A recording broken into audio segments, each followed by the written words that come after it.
जय महादेव। तो हम सभी लोग शिव पुराण पढ़ रहे हैं, क्योंकि विद्युत संहिता आगे का हेडलाइन हमारा है 5 कृत्यों का प्रतिपादन, प्रणव एवं पंचाक्षर मंत्र की महत्ता, ब्रह्मा विष्णु द्वारा भगवान शिव की स्तुति तथा उनका अंतर्धान। ब्रह्मा और विष्णु ने पूछा, प्रभु सृष्टि आदि 5 कृत्यों के लक्षण क्या है, यह हम दोनों को बताइए। भगवान शिव बोले, मेरे कर्तव्य को समझना अत्यंत गहन है, तथापि मैं कृपापूर्वक तुम्हें उनके विषय में बता रहा हूँ। ब्रह्मा और अच्युत जो यह शब्द है, ये भगवान विष्णु जी की हम लोग कहते हैं, इसे ब्रह्मा और अच्युत। सृष्टि, पालन, संहार, तिरोभाव, अनुग्रह, ये 5 ही मेरे जगत संबंधी कार्य हैं जो नित्य सिद्धि हैं। संसार की रचना का जो आरंभ है उसी को सर्ग या सृष्टि कहते हैं। मुझसे पालित होकर सृष्टि का सुस्थिर रूप से रहना उसकी स्थिति है, उसका विनाश ही संहार है। प्राणों के उत्क्रमण को तिरोभाव कहते हैं। इन सबसे छुटकारा मिल जाना ही मेरा अनुग्रह है। इस प्रकार मेरे 5 कृत्य हैं। सृष्टि आदि जो 4 कृत्य हैं वे संसार का विस्तार करने वाले हैं। 5वां अनुग्रह मोक्ष का होता है, मोक्ष का है जो, क्योंकि मैं भी चाहता हूँ, मोक्ष ही चाहता हूँ। वह सदा मुझ में ही अचल भाव से स्थिर रहता है। मेरे भक्तजन 5 कृत्यों को 5 भूतों में देखते हैं। सृष्टि भूतल में, स्थिति जल में, संहार अग्नि में, तिरोभाव वायु में और अनुग्रह आकाश में स्थित है। पृथ्वी से सबकी सृष्टि होती है, जल से सबकी वृद्धि एवं जीवन रक्षा होती है, आग सबको जला देती है, वायु सबको एक स्थान से दूसरे स्थान को ले जाती है और आकाश सबको अनुग्रहित करता है। विद्वान पुरुषों को यह विषय इसी रूप में जानना चाहिए। इन 5 कृत्यों का भार वहन करने के लिए ही मेरे 5 मुख हैं। 4 दिशाओं में 4 मुख है और इनके बीच में 5वां मुख है। पुत्र, तुम दोनों ने तपस्या करके प्रसन्न हुए मुझ परमेश्वर सृष्टि और स्थिति नामक 2 कृत्य प्राप्त किए हैं। ये दोनों तुम्हें बहुत प्रिय हैं।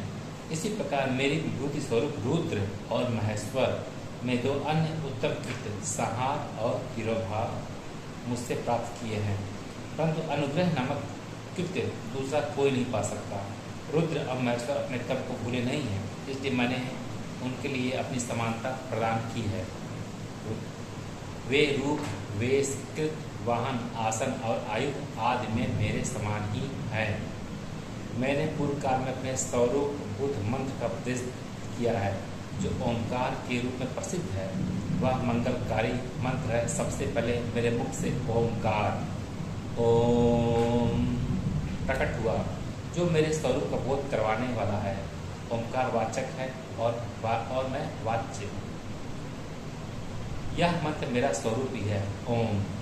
प्रतिदिन ओंकार का निरंतर स्मरण करने से मेरा ही सदा स्मरण होता है।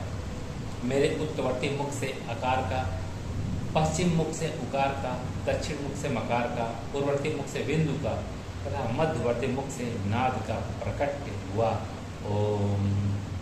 इस प्रकार 5 अवयव से युक्त ओंकार का विस्तार हुआ। इन सभी अवयव से एकीकृत होकर वह प्रणव ओम नामक एक अक्षर हो गया।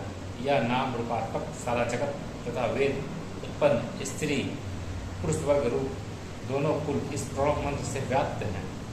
यह मंत्र शिव और शक्ति दोनों का बोधक है। इसी से पंचाक्षर मंत्र की उत्पत्ति हुई है, जो मेरे सकल रूप का बोधक है। वह अकारादि क्रम से और मकारादि क्रम से क्रमशः प्रकाश में आया है।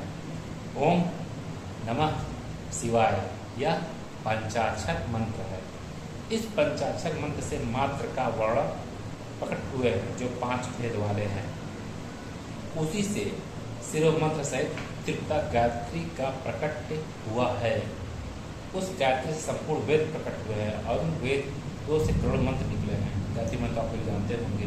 ओम भूर्भुवस्सुवः तस्य वितुर्वरेण्यं भर्गो देवस्य धीमहि धियो यो नः प्रचोदयात्। गायत्री मंत्र उन मंत्रों से भिन्न भिन्न कार्य सिद्धि होती है, परंतु इस प्रणव एवं पंचाक्षर से संपूर्ण मनोरथों की सिद्धि होती है। इस मंत्र समुदाय से भोग और मोक्ष दोनों सिद्ध होते हैं। मेरे सकल स्वरूप से संबंध रखने वाले सभी मंत्र राज साक्षात भोग प्रदान करने वाले और सुखकारक मुझप्रद हैं।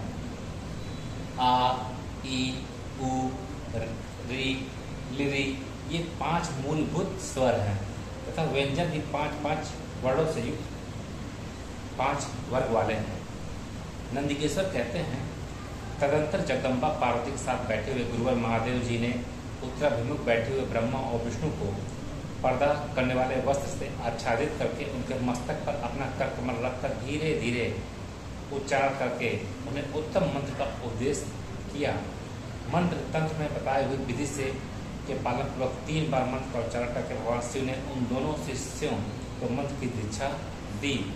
फिर उन शिष्यों ने गुरु दक्षिणा के रूप में अपने आप को समर्पित कर दिया और दोनों हाथ जोड़कर उनके समीप खड़े हो उन देवेश्वर जगत गुरु का स्तवन किया।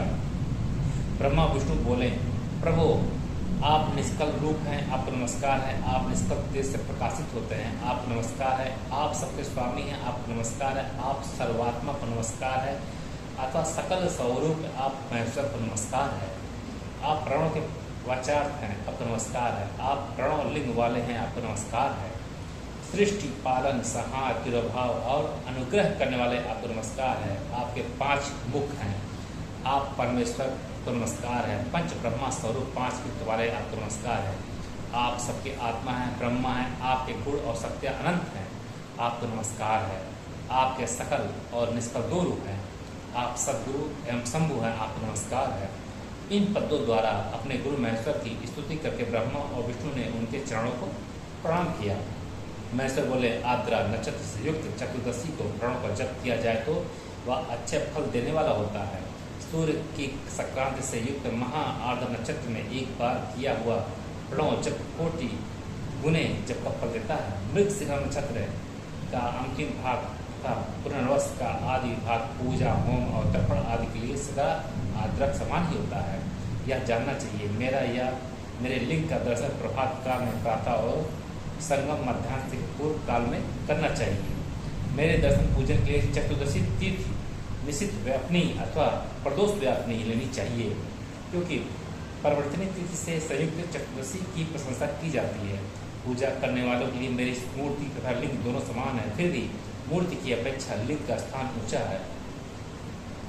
नमो निष्कल रूपाय, नमो निष्कल तेज से, नमः सकलनाथाय, नमस्ते सकलात्मने, नमः प्रणववाच्याय, नमः प्रणवलिंगने, नमः सृष्टियात्रे च, नमः पंचमुखाय ते, पंचब्रह्मा स्वरूपाय, पंचतृतीयाय ते, नमः आत्मने ब्रह्मांडे तुभ्य मनन्ते गुणशक्ते, सकलाकल रूपाय शंभुवे गुरुवे नमः। इसलिए मुमुक्षु पुरुषों को चाहिए कि वे मूर्ति से भी श्रेष्ठ समझकर लिंग का ही पूजन करें। लिंग का ओमकार मंत्र से और वेद का पंचाक्षर मंत्र से पूजन करना चाहिए। लिंग का जो शिवलिंग होती है तमाम से हर जगह हर गांव में होती है, हर शहर में होती है। ओमकार मंत्र से और वेद का पंचाक्षर मंत्र से पूजन करना चाहिए। शिवलिंग की स्वयं की स्थापना करके अथवा दूसरों से भी स्थापना करवाकर उत्तम द्रव्यमय उपचार से पूजा करनी चाहिए। इससे मेरा पद सुलभ हो जाता है। इस प्रकार उन दोनों शिष्यों को उपदेश देकर भगवान शिव वहीं अंतर्धान हो गए। हर हर महादेव।